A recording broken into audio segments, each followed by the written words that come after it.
My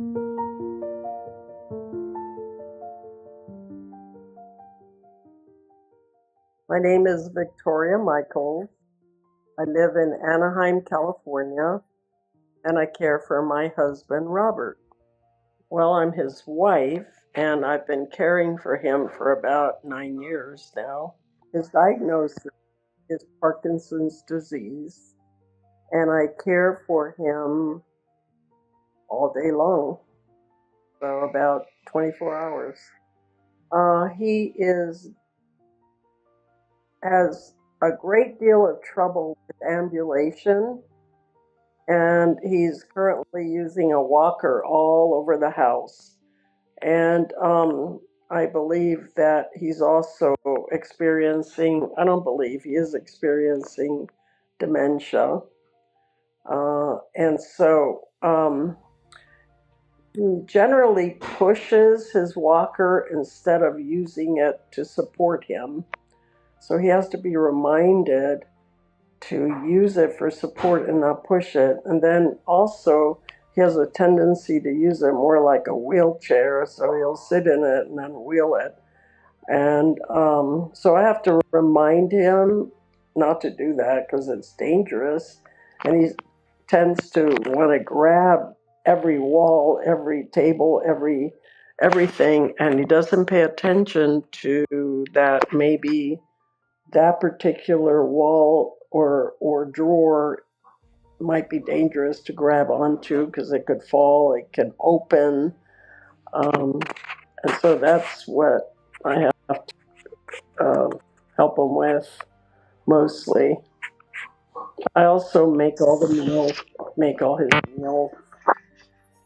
I had to drop out of being president of an organization and have had to limit my involvement with the Master Gardeners of Orange County, and I just have to really kind of watch my time, and I no longer just have free days. I have to look to see what appointments he has and take him to his appointments. The biggest challenge and the biggest reward that I have as a caregiver, biggest challenge is the disease and what it does to him. And I've lost my partner, basically. I no longer have my partner. He cannot do anything. He used to be able to take the trash out, clean the kitty boxes. We have three kitties and a dog. Um, Clean the kitty boxes and take the detritus out to the trash. He doesn't do that anymore. He cleans them, but he puts it out for me to do.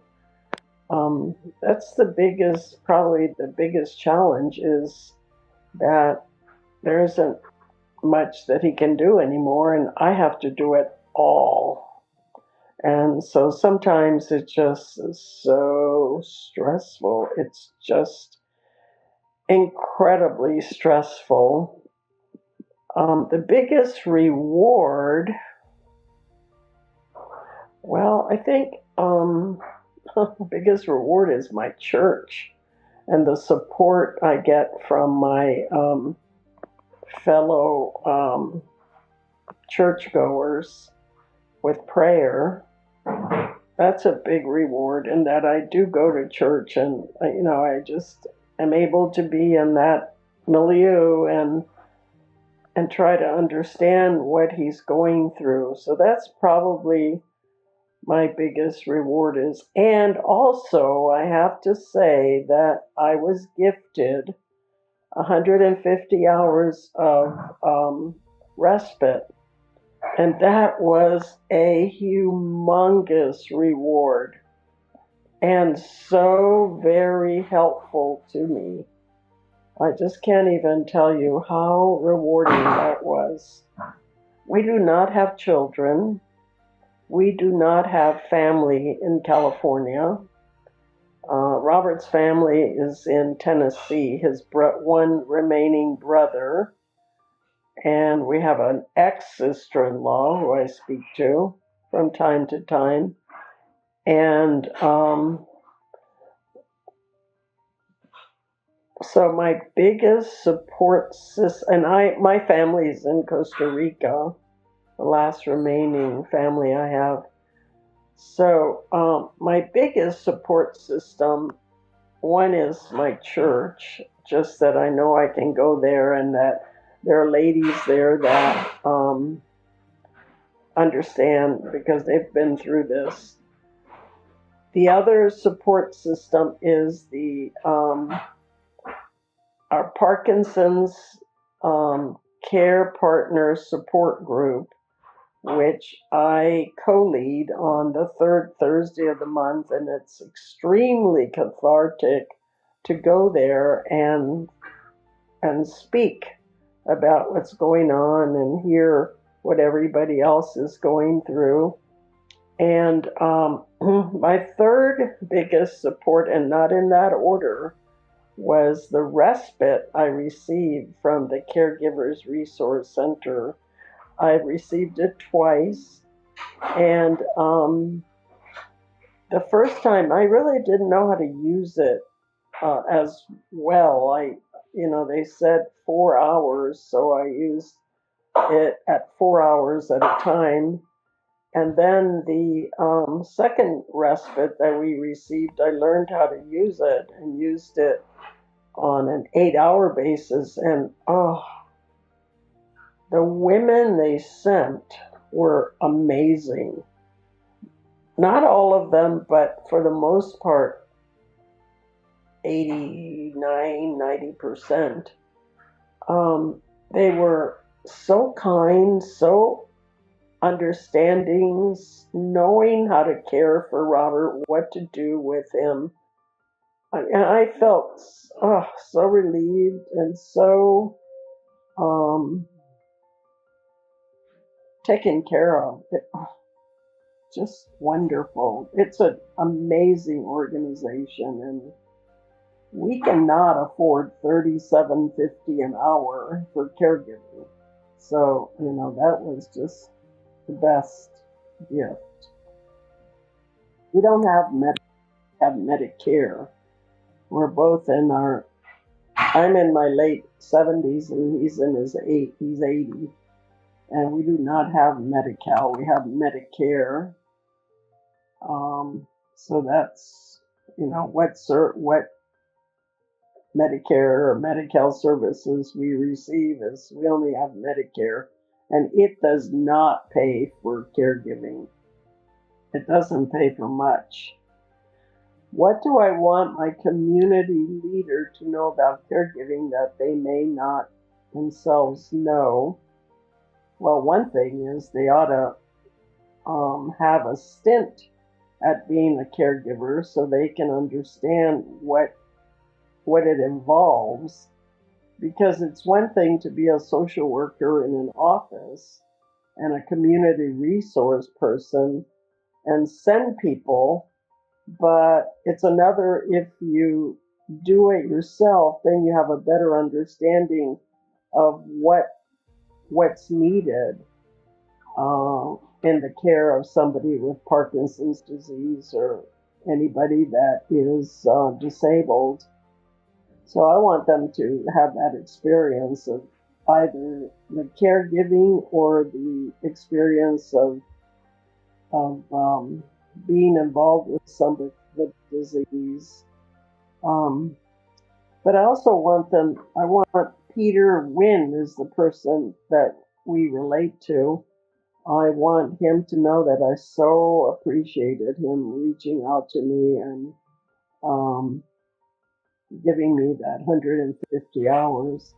I did send him an email asking for more, then I never heard back from him. One of the concerns I have is that, the funding could stop, but I really believe in my heart of hearts that this is one arena where funding needs to be. And I don't mind if our tax dollars go to this sort of thing. There are other women and a man that are in our caregiver support group. And if they could just hear some of the stories, and maybe they could attend one of our meetings and hear what people go through. A woman whose husband has Parkinson's and got scabies, and then she got scabies, and then they couldn't go out, and they had to move out of the house to have it fumigated. And her husband is just each day deteriorating. Uh, a man whose wife is no longer able to walk. He takes her out for lunch every single day and for dinner every single day. And she can't walk anymore. And all she does is cry. Another one whose husband fell and didn't even tell them and went and worked out because he was a coach. And, people think they can just continue with their lives, and he ended up having back surgery, and they've had to pay for the caregiver 24 hours a day. They don't have um, to they don't have any resources to where they can be provided that the caregivers, they've had to pay for it themselves. And I asked her, what can I do for you? And she said, send me gift cards for food. So I did.